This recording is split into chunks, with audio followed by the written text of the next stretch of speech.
गांव में सुबह से हल्की बारिश हो रही थी। मिट्टी की खुशबू, पानी की बूंदों की ठंडक और हर तरफ हरी भरी फसलें। गांव के लोग अपने अपने काम पर निकल रहे थे, लेकिन गरीब परिवार के लिए ये दिन हमेशा चुनौती भरा होता है। बच्चों, जल्दी तैयार हो जाओ, स्कूल का समय हो गया। मम्मी राधा घर की सफाई कर रही थी और साथ में बचाए हुए चावल को फ्राई कर रही थी, क्योंकि वे रोज राइस मिल में काम करती थीं। बचा हुआ चावल ही बच्चों के लिए आता था और उसे स्वादिष्ट बनाने में उनका पूरा प्यार समाया होता था। चिंटू और पिंकू अपने टिफिन के साथ स्कूल के लिए निकलते हैं, बारिश में पानी से भीगते हुए। उनके टिफिन में सिर्फ बासी चावल होते हैं, जिसे मम्मी फ्राई करके देती हैं। ये उन्हें रोज मिलता है।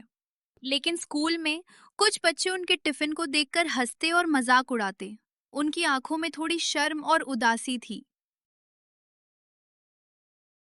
तुम लोग बासी चावल खा रहे हो? हम तो फ्राइड राइस खाते हैं। हाँ, हमारी मम्मी ने कोशिश की थी। हम रोज यही खाना लाते हैं। पापा रामेश रोज शहर की पत्ता गोभी फैक्ट्री जाते। मालिक हमेशा टाइट रहता और पैसे समय पर नहीं देता। बच्चों के लिए ताजा सब्जी लाना मुश्किल था, लेकिन वो कभी हार नहीं मानते। मालिक जी, बच्चों के लिए थोड़ी अच्छी पत्ता गोभी भेज दो। कल की सब्जी से ज्यादा नहीं बनी थी। पैसे पूरे नहीं आए, जो बचा वही ले जाओ, ज्यादा उम्मीद मत रखो।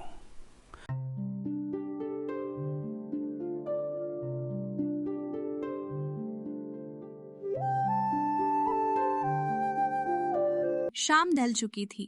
बारिश अब भी हल्की हल्की हो रही थी।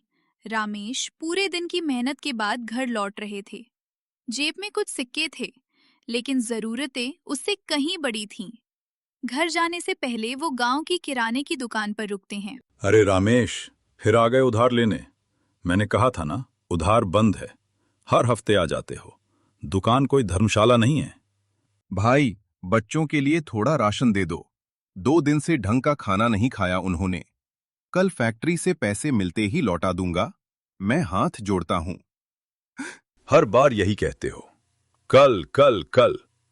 मुझे भी घर चलाना है। भाई, बच्चों की कसम, आज खाली हाथ गया तो उनकी आंखों का सवाल मैं कैसे सहूंगा। ठीक है, आखिरी बार दे रहा हूं। कल पैसे नहीं दिए तो फिर मत आना। धन्यवाद भाई, भगवान भला करे तुम्हारा।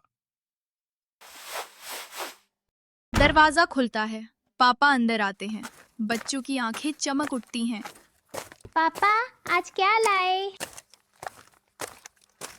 बस चावल। पापा, आज भी कुछ खास नहीं लाए। स्कूल में बच्चे हमें चिल्लाते हैं, कहते हैं गरीब गरीब। पापा बच्चों की तरफ देखते हैं, लेकिन कुछ कह नहीं पाते। माँ बाप भी क्या करें जब हालात उनकी मुट्ठी से फिसल जाते हैं। दिल में सपने होते हैं बच्चों को खुश देखने के, पर जेब की खाली आवाज उन्हें हर रोज हरा देती है। गरीबी इंसान की मेहनत नहीं देखती, वो बस उसके सपनों को छोटा कर देती है। बेटा, तुम्हारे पापा बहुत मेहनत करते हैं। एक दिन आएगा जब यही चावल सोने जैसा लगेगा। दरवाजा खुलता है। पड़ोसन कविता हाथ में बड़ा डब्बा लेकर अंदर आती है।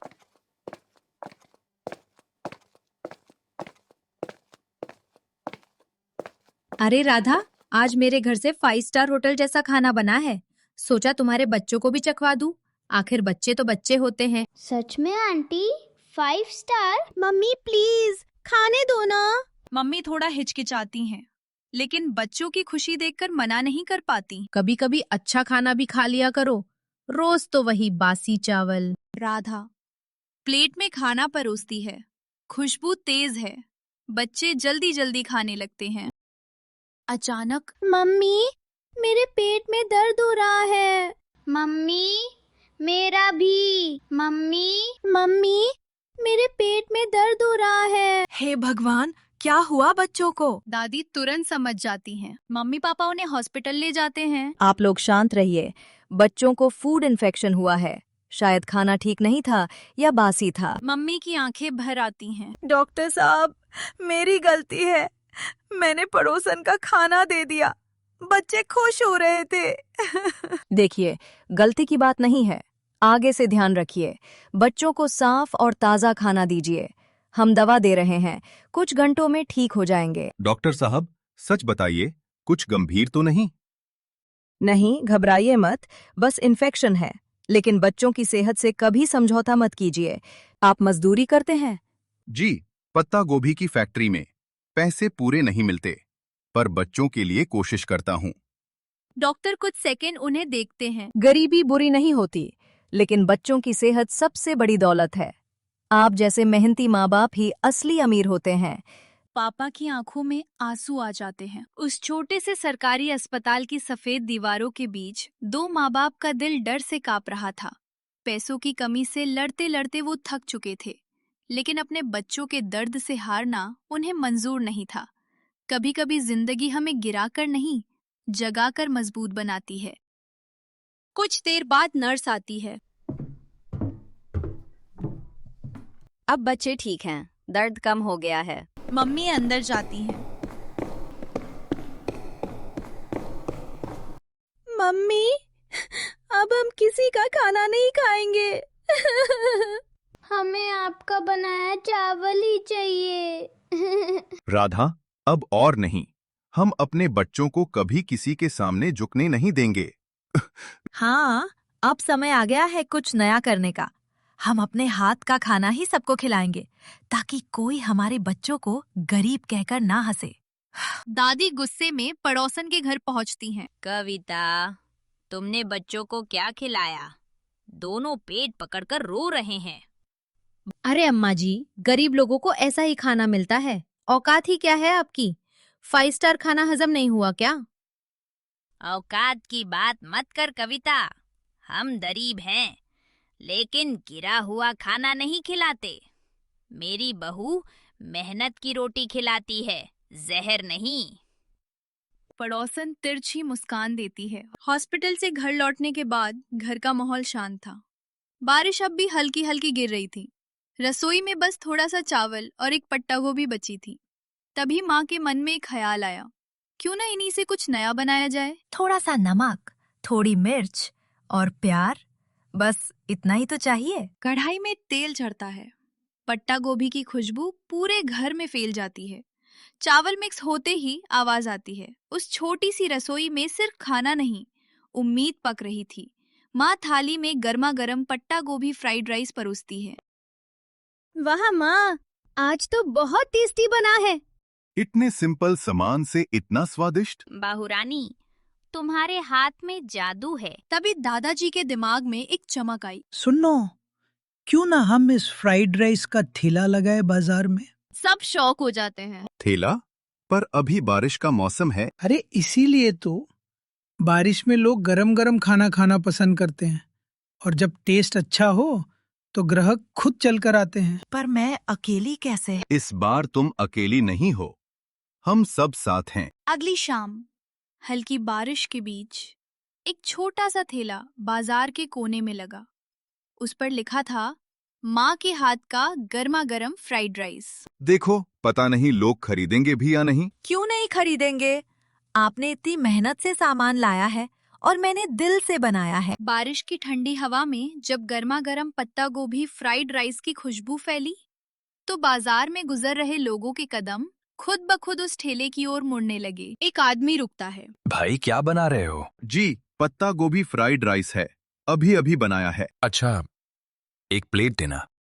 पत्नी जल्दी से प्लेट बनाकर देती है। ग्राहक खाता है और मुस्कुरा देता है। वाह, स्वाद तो कमाल का है। एक और पैक कर दो। बस फिर क्या था, एक ग्राहक के बाद दूसरा ग्राहक आने लगा।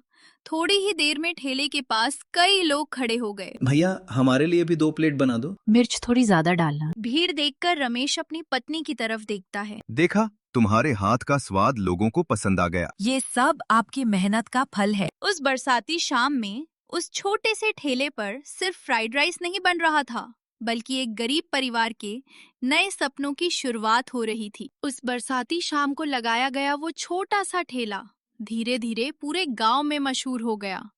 लोग दूर दूर से रमेश और उसकी पत्नी का पत्ता गोभी फ्राइड राइस खाने आने लगे। दिन बीतते गए, मेहनत बढ़ती गई और उस छोटे से ठेले ने धीरे धीरे एक छोटी सी दुकान का रूप ले लिया। जहाँ कभी इस परिवार के पास 2 वक्त का खाना भी मुश्किल से होता था, आज उसी परिवार की दुकान के बाहर लोगों की लाइन लगने लगी। अगर उस दिन तुम्हें पत्ता गोभी फ्राइड राइस का विचार नहीं आता, तो शायद हमारी जिंदगी आज भी वैसी ही होती। ये सब हमारी मेहनत और परिवार के साथ की वजह से हुआ है। और वही घमंडी पड़ोसन जो कभी इस परिवार को बासी खाना देकर उनका मजाक उड़ाती थी, आज उसी दुकान के सामने खड़ी होकर चुपचाप सब देखती रह गई। कहते हैं, मेहनत और हिम्मत के आगे मुश्किलें ज्यादा देर तक टिक नहीं पाती। अगर इंसान हार ना माने तो छोटी सी रसोई में बना एक साधारण सा व्यंजन भी जिंदगी बदल सकता है। और इसी तरह एक गरीब परिवार की मेहनत ने उनके सपनों को सच कर दिया।